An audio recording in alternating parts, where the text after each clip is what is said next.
చేసిన పాపాలు ఊరికే పోవు, అవి వరుసగా వెంటాడుతున్నాయి. సొంత చెల్లి తల్లి అని కూడా చూడకుండా సోషల్ మీడియాలో పోస్టులు పెట్టిన వారు ఊచలు లెక్క పెడుతున్నారు. తాడేపల్లి ప్యాలెస్ నుంచి కంటెంట్ వచ్చిందని అందుకనే పెట్టామని చెప్పారు. పోలీసులు వారి సంగతి కూడా చూడబోతున్నారు. మొన్న సోషల్ మీడియా, నిన్న రేషన్ బియ్యం స్మగ్లింగ్, ఇసుక దందాలు, మద్యం కుంభకోణాలు ఒక్కొక్కటి వెలుగులోకి వస్తున్నాయి. జనసేన అధినేత పవన్ కళ్యాణ్ సమస్యను ప్రస్తావించిన వెంటనే చంద్రబాబు యాక్షన్ ఇప్పుడు వైసీపీలో ప్రకంపనను సృష్టిస్తోంది. ముందస్తు బెయిల్ కోసం వైసీపీ నేతలు హైకోర్టుకు క్యూ గడుతున్నారు. చేసిన పాపాలన్నీ వెంటాడుతూ ఉండడంతో వైసీపీ నేతల్లో నైరాస్యం నశాలానికి అంటింది.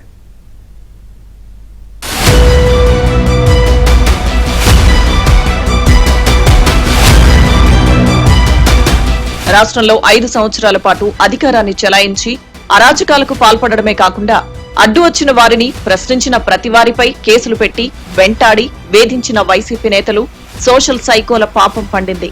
ఇదేంటని సోషల్ మీడియాలో ప్రశ్నిస్తే కేసు పెట్టడమే కాకుండా అర్ధరాత్రి గోడలు దూకి అరెస్టులు చేసి 3rd డిగ్రీ ప్రయోగించిన వ్యవహారం కూడా కళ్ల ముందు కనిపించింది. చివరకు అప్పట్లో సొంత పార్టీ ఎంపీ రఘురామకృష్ణరాజుపై సిఐడి కస్టడీలో అర్ధరాత్రి 3rd డిగ్రీ ప్రయోగించారు. ఇప్పుడు ఆ 3rd డిగ్రీ ప్రయోగించిన ఆ కేసులోని దర్యాప్తు అధికారి విజయ్ పాల్ గుంటూరు జిల్లా జైల్లో ఊచలు లెక్క పెడుతున్నారు. రఘురామకృష్ణరాజు కాళ్లు వాచిపోయి రక్తం కారుతున్నప్పటికీ గాయాలు ఉన్నాయని మిలిటరీ వైద్యులు నివేదిక ఇస్తే ఏమీ లేవని రిపోర్ట్ ఇచ్చిన అప్పటి ప్రభుత్వ ఆసుపత్రి సూపరింటెండెంట్ ప్రభావతి పరారీలో ఉన్నారు. ముందస్తు బెయిల్ కోసం జిల్లా కోర్టును ఆశ్రయించారు. ఇక జిందాల్ను రక్షించేందుకు ముంబై నుంచి సినీ నటి జత్వానీని ప్యాలెస్ పెద్దలు చెప్పారని అమాంతం తీసుకొచ్చిన పోలీస్ అధికారులు సస్పెండ్ అయ్యారు. ఇక సోషల్ మీడియాలో రెచ్చిపోయి పోస్టులు పెట్టిన వైసీపీ పేటీఎం బ్యాచ్ ఇప్పుడు ఊచలు లెక్కబెడుతోంది. ప్రధానంగా వర్రా రవీంద్రారెడ్డి రాష్ట్రంలో పలు జైళ్లకు తిరుగుతూ కాలం గడుపుతున్నారు. తాడేపల్లి ప్యాలెస్ నుంచి కనుసైగ చేస్తే వెంటనే లోకేష్, చంద్రబాబును లేపేస్తానని ప్రగల్భాలు పలికిన బోరుగడ్డ అనిల్ కూడా ఊచలు లెక్క పెడుతున్నాడు. తెలుగుదేశం పార్టీ కేంద్ర కార్యాలయంపై దాడి చేసి అడ్డు వచ్చిన వారిని ఇష్టం వచ్చినట్లు కొట్టిన నందిగం సురేష్ కూడా జైల్లో ఉన్నాడు. సోషల్ మీడియాలో అప్పట్లో తెలుగుదేశం, జనసేన, బీజేపీ నేతలపై ఇష్టం వచ్చినట్లు పోస్టులు పెట్టిన వైసీపీ సోషల్ మీడియా సైకోలందరూ ప్రస్తుతం జైల్లో ఉండడంతో వైసీపీలోని సోషల్ మీడియా గ్యాంగ్ కొంతకాలంగా సైలెంట్ అయింది. రాష్ట్రంలో గత ప్రభుత్వ హయాంలో తప్పు చేసిన వారెవ్వరినీ వదిలిపెట్టే ప్రసక్తే లేదని ముఖ్యమంత్రి చంద్రబాబు నాయుడు తేల్చి చెప్పారు. ప్రతి విషయాన్ని లోతుగా దర్యాప్తు చేసి స్పష్టమైన సాక్ష్యాధారాలు వచ్చిన వెంటనే అరెస్టు చేయిస్తామన్నారు. ఇంకో పక్క గంజాయిని ఇప్పుడే చెప్పాను. మొత్తం ఎక్కడికక్కడ రాష్ట్రం మొత్తం గంజాయి గాని, ఇంకో పక్కన డ్రగ్స్ గాని చాలా భయంకరంగా ఉండే పరిస్థితి వస్తా ఉంది. ఏ నేరం జరిగినా దాని వెనకాన మళ్ళా గంజాయి బ్యాచ్ ఉండే పరిస్థితికి వచ్చారు. ఇంకో పక్క ఎర్ర చందనం కూడా స్మగ్లింగ్ జరగడం, అది కూడా పెద్ద పెద్ద స్మగ్లర్స్ తయారు చేయడం. ఈ రోజు ఇవన్నీ అయిపోయిన రేషన్ బియ్యం నేను ఎప్పుడు ఇంత ఊహించలేదు. రేషన్ బియ్యం రీసైక్లింగ్, మళ్ళీ పోర్ట్లని చేసుకొని రేషన్ బియ్యాన్ని ఎక్స్పోర్ట్ చేయడం, స్మగ్లింగ్ చేయడం, ఇదొక పెద్ద మాఫియా. అంటే ఏదైతే మేము ఆ రోజు చెప్పామో ఈ మాఫియా కూడా ఒక బలమైనటువంటి నెట్వర్క్ చేసుకొని రూట్స్లోకి వెళ్ళిపోయే పరిస్థితికి వచ్చారు. కానీ ఒకటే నేను మిమ్మల్ని కలెక్టర్స్ అందరినీ కోరుతున్నా, ఐఎమ్ వెరీ క్లియర్, ఎట్టి పరిస్థితిలో మీ జిల్లాలో ఎక్కడైనా సరే ఇలాంటి ఉంటే మాత్రం మీరు ఇంకా డెప్త్కి వెళ్లాల్సిన అవసరం ఉంది. రూట్స్తో కూడా పెకలించాలి, కట్ చేయాలి. ఇవి రాబోయే 2-3 నెలల్లో ఈ ప్రభుత్వం ఎక్కడ ఉపేక్షించాం. కాకినాడ రేషన్ బియ్యం మాఫియాలో నేరుగా పవన్ కళ్యాణ్ స్పందించారు. ఆయనే కాకినాడ పోర్టుకు వెళ్లి స్టెల్లా షిప్ లో ఎగుమతికి సిద్ధంగా ఉన్న రేషన్ బియ్యం చూసి సీజ్ ద షిప్ అని ఆదేశాలిచ్చారు. రాష్ట్ర వ్యాప్తంగా రేషన్ బియ్యం మాఫియా వేళ్లునుకుపోయిందని, మాఫియాను అరికట్టాల్సిన అవసరం ఉందని పవన్ కళ్యాణ్ రియాక్ట్ అయిన వెంటనే చంద్రబాబు యాక్షన్ లోకి దిగారు. వెంటనే షిప్ ను తనిఖీ చేయించడంతో పాటు అసలు రేషన్ బియ్యం స్మగ్లింగ్ ముఠా గుట్టు విప్పేందుకు ముఖ్యమంత్రి ఏకంగా సిట్ ను నియమించారు. దీంతో ఇప్పుడు రేషన్ బియ్యాన్ని స్మగ్లింగ్ చేసిన వైసీపీ నేతల గుండెల్లో గుబులు పుడుతుంది.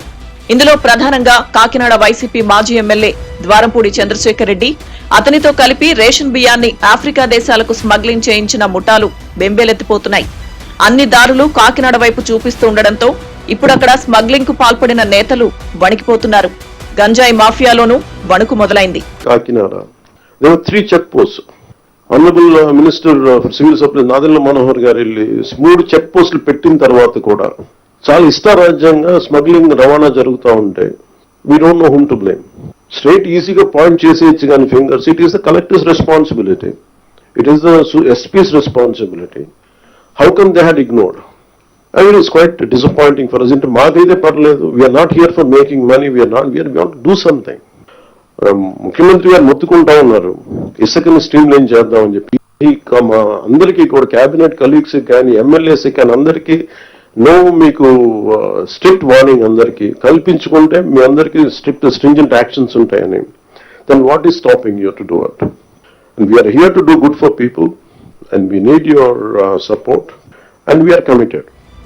ఇప్పటికే ఇసుక దందాలో అన్ని తానే నడిపించిన ఏపీ మినరల్ డెవలప్మెంట్ కార్పొరేషన్ మాజీ ఎండీ వెంకటరెడ్డిని పోలీసులు అరెస్టు చేశారు.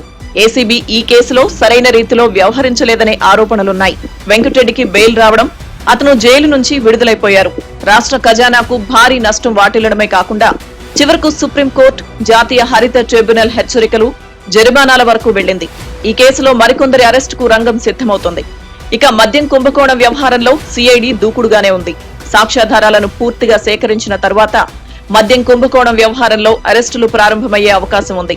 వైసీపీ హయాంలో భూ ఆక్రమణలపై కొరడా జలిపిస్తుంది ప్రభుత్వం. హాంట్ చేస్తున్నాయి. 60% of complaints are land grabbing or accounts mark చేయడం, 22A మార్క్ చేయడం, ఇవన్నీ కూడా 60% అయ్యే ఉన్నాయి. నిన్నటి వరకు మద్యం మాఫియా దానికి ఒక సవాల్గా తయారైంది. ఇప్పుడిప్పుడే ట్రాక్ లో పెడుతున్నాం, ఇంకా మీరు కూడా పెట్టాల్సిన అవసరం ఉంది. ఇసుక దోపిడీ ఇది ఒక పెద్ద సవాల్. ఫ్రీగా ఇసుక ఇస్తానన్నా అది అమలు చేయాలంటే ఒక పెద్ద సవాల్గా తయారయ్యే పరిస్థితి వచ్చింది. మరోవైపు AP fibre net, AP digital corporation లో కూడా వైసీపీ నేతలు ఇష్టారాజ్యంగా వ్యవహరించారు. పులివెందుల, కడప జిల్లాలకు చెందిన అనేక మంది వైసీపీ నేతలకు డిజిటల్ కార్పొరేషన్, ఫైబర్ నెట్ లో ఉద్యోగాలిచ్చి వారు ఏ పని చేయకుండానే ఇంట్లో నిద్రపోతూ శాలరీలు డ్రా చేసుకున్నారు. వీటిపై కూడా విచారణ ప్రారంభించారు. సోషల్ మీడియా వ్యవహారంలో సజ్జల భార్గవ్ రెడ్డి తెలుగుదేశం కేంద్ర కార్యాలయం ధ్వంసం కేసులో సజ్జల రామకృష్ణారెడ్డి, కాకినాడ సీపోర్ట్ ను కబళించిన వ్యవహారంలో వైవి సుబ్బారెడ్డి కుమారుడు విక్రాంత్ రెడ్డి, విజయసాయిరెడ్డి ఇంకా అనేక మంది ముందస్తు బెయిల్ కోసం హైకోర్టుకు పరుగులు తీస్తున్నారు. అరాచకాలు ఒక్కొక్కటి బయటకు వస్తుండటంతో వైసీపీలో తీవ్ర ఆందోళన, నైరాశ్యం నెలకొంది.